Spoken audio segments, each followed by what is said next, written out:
Hello everyone. Today I'll be presenting some potential problems of Bitcoin and ways to protect your students and yourselves. Bitcoin is new, exciting, and is taking the world by storm. The idea of getting rich quickly is an intriguing idea to kids, not to mention us adults. It's no surprise it has become popular globally. Here's one high school dropout who invested in Bitcoin at $12 and is now a millionaire at 18.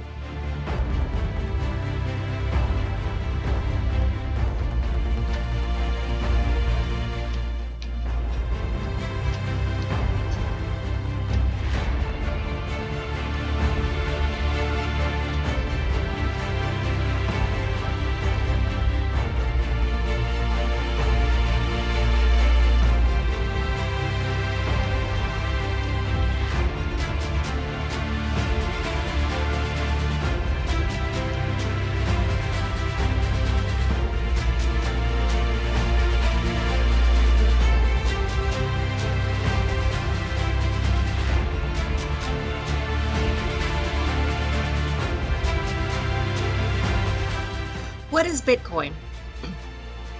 Created in 2009, Bitcoin is a well-known digital currency, also known as cryptocurrency, that uses the process of converting information into an uncrackable code to trace purchases and transfers. It was created by an unknown person using the alias Satoshi Nakamoto. Transactions do not involve banks, thereby cutting out the middleman. Did you know it can be used to buy Xbox games? Yet much of the publicity is from getting rich by trading it. In 2017, the price of Bitcoin has multiplied into the thousands. How did it get started? It started out as a reward system for a process called mining.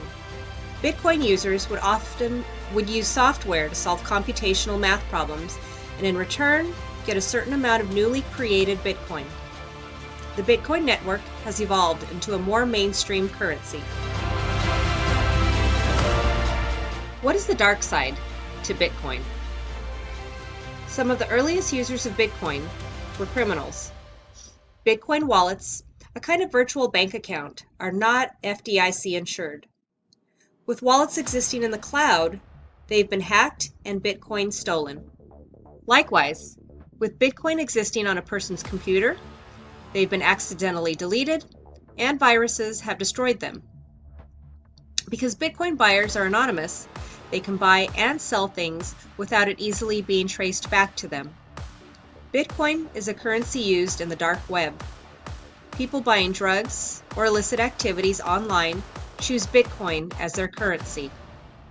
The anonymous use of Bitcoin has also aided the increase in malicious ransomware, demanding money to unlock your personal data. What new technologies exist to promote Bitcoin crime?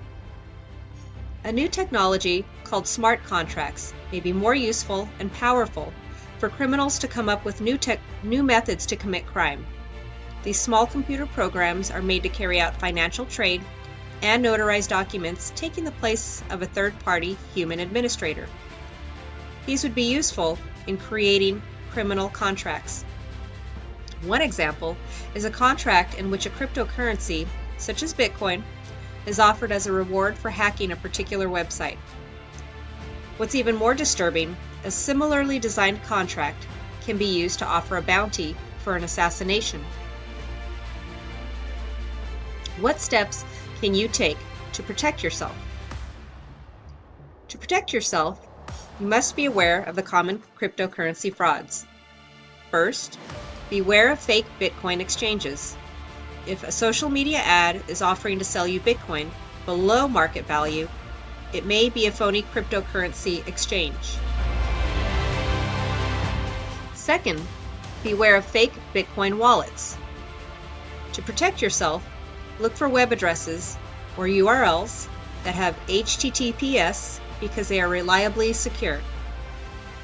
Third, beware of phishing scams. the most common scam to trick people into visiting a site masked as a reputable service.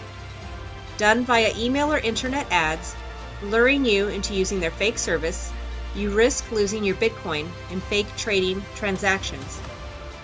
To protect yourself, avoid clicking on links in an email, as they may be phony hyperlinks.